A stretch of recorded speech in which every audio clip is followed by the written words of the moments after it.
Hey, what's up guys, Aaron here. So really quick Celsius update that only really applies to maybe a few thousand of you guys. So I'm making these just to keep you guys informed and updated. So today, what I want to talk about is corporate accounts. So this is essentially a motion that is going to be heard by the judge or decided on September 12th, that's when the hearing is, to determine whether or not those corporate accounts that just got cash will get more cash and or more crypto. And I just want to go over a couple things here that kind of goes over what it's about. So the idea is that corporate account creditors will receive more money, and this will be either in cash or in crypto if they're able to get an account with Coinbase. And this is not settled yet because the judge still has to hear it in a few days. But the reason is that they were not treated equally as the 100 that were able to get crypto. And the issue that corporate account holders had is that most of them were forced to get cash, and that was at the effective pricing for Bitcoin and ETH. So ironically, ETH is now less than what it was back, I think, in February, but Bitcoin is still above, I think, the $43,000 mark. So they didn't get as much value, and that is their argument. They were not treated fairly or equitably as the other corporate creditors because Coinbase could only give 100 corporate creditors crypto and the rest got cash. So here, each eligible corporate creditor will receive a supplemental distribution calculated to provide each creditor with the amount of Bitcoin and ETH that they would have received under the plan had they been slated for distribution in crypto on the effective date, or these creditors can get cash. Corporate creditors in the convenience class will only be able to receive a cash distribution, but those outside of the convenience class will be able to decide. So they give an example of people who haven't received any distribution yet, and again, these are just corporate creditors.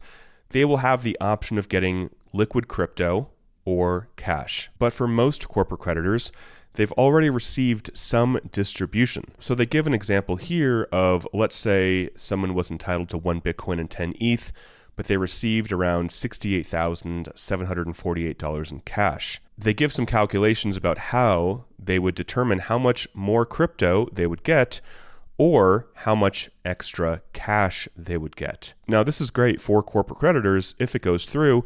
It may not, because right here, the US trustee did have some objections to this, which I'll cover in just a moment. And one of the biggest objections that the US trustee had is that this extra crypto or this extra value is coming from the disputed and contingent claims reserves, which the US trustee argues that this would be taking value away from all the other creditors, and they're probably right because they are now having to give corporate creditors more money.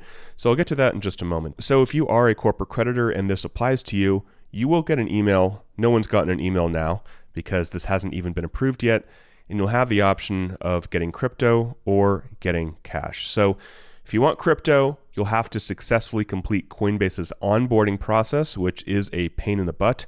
So a lot of people will just opt for cash because it will be a lot quicker. You will have to sign a settlement term sheet, essentially saying you can't sue Coinbase if the price radically changes in the week or two after you sign the agreement. Coinbase is going to get their releases here.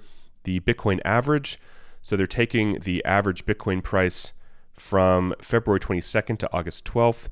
So that would be $64,000, which is a lot more than it is right now. And the average ETH price is even higher at $3,300. So some people have an objection to that too. Right now, the price of ETH is like $1,000 less, and they will be paying corporate creditors their additional distribution at a much higher price of ETH. Obviously, the price of ETH and Bitcoin can go up a ton between when I'm recording this and when I publish this video for you guys. So this is the election form that people will get if this applies to them.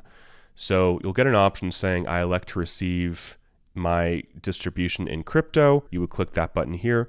Or I elect to receive my distribution in cash. You would click that button here. If you want to receive your election in crypto, if you have an existing Coinbase institutional account, you would click this little button here on the form. If you want a cash distribution, you will click one of these boxes. The first one is I want my money by check. this next one, wire transfer, or through Hyper Wallet.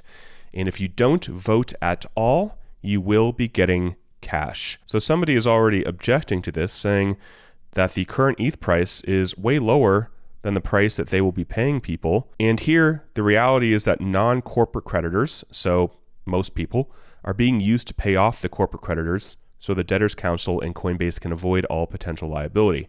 And that leads me to the U.S. trustee's objection to this.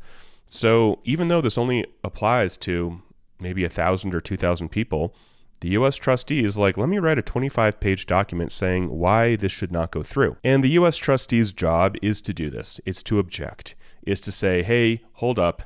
Let me share why this shouldn't go through. And this is what they do in all bankruptcy cases. So he starts out by saying that this plan can't be modified in the ways that they're wanting to modify it. The debtors move for an approval of a settlement which would modify the plan. And these new distributions would come from funds earmarked in the plan for other purposes, and this would change the distributions under the plan to all the other creditors. Essentially, every other creditor would get less value, less money. He says the settlement, regardless of its altruistic intent to rectify a significant deficiency in the plan, which I agree, cannot be approved because it modifies the substantially consummated plan in violation of the code. Giving significantly less to one group of creditors to pay another group of creditors is inappropriate and a modification of the plan. He says why the intended distribution of crypto to only 100 corporate creditors was not included in any version of a disclosure statement, plan, or plan supplement. And the info currently provided about why there was only 100 corporate creditors is vague and lacks specificity as to how this happened, who was responsible, and why it was not properly disclosed. Here he says creditors may be impacted by the reduction in the disputed claims reserve. Basically, creditors, again, who are not corporate creditors, are essentially paying for this mistake. In addition, he says that this motion seeks to pay the counsel of the corporate creditors ad hoc committee. And the U.S. trustee is like, no, this is not okay. So a couple other things. He says any distributions to fiat creditors will reduce distributions to other creditors. So again, saying that this plan has been approved and this is a substantial change to the plan. He says here that there is no authority for the debtors to fund this payment to these corporate creditors and the $1.5 million to the ad hoc from the disputed and contingent claims reserve. So they don't have the authority to do so. And we also don't know how much is in the reserves or how much will remain for the payment of other claims after these impermissible distributions take place. So again, he is just like, this should not happen. And he's also confused about why the U.S. trustee was not notified about this 100 corporate creditor limit before the plan was confirmed. Also, there's going to be some corporate creditor representative, Jared Herzberg, and supposedly he will be paid also from the disputed claims reserve. And the U.S. trustee is again saying this should not happen. And he sums up by saying that this modification of a plan directly impacts creditor distributions and is therefore not permissible under any statute. So that is it for the video, guys. Again, this will be heard on September 12th. So the U.S. trustee does have some good thoughts here, of course. And ultimately, if this is a very, very small amount of money that will be going to corporate creditors to treat them all fairly, I'm in favor of that. So I'll keep you guys posted. No updates regarding future distributions.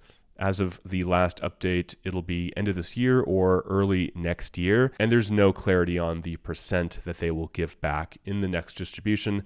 My guess, maybe 4 to 6%. So a lot's going on behind the scenes. A lot of lawsuits are still happening. Tether is still happening. No updates there. Celsius has a $400+ million claim against FTX, which is being litigated, and motions are hitting the FTX docket. But that is basically it. So I'll keep you guys posted. Hope you guys are doing well. Till next time, talk with you soon, and bye for now.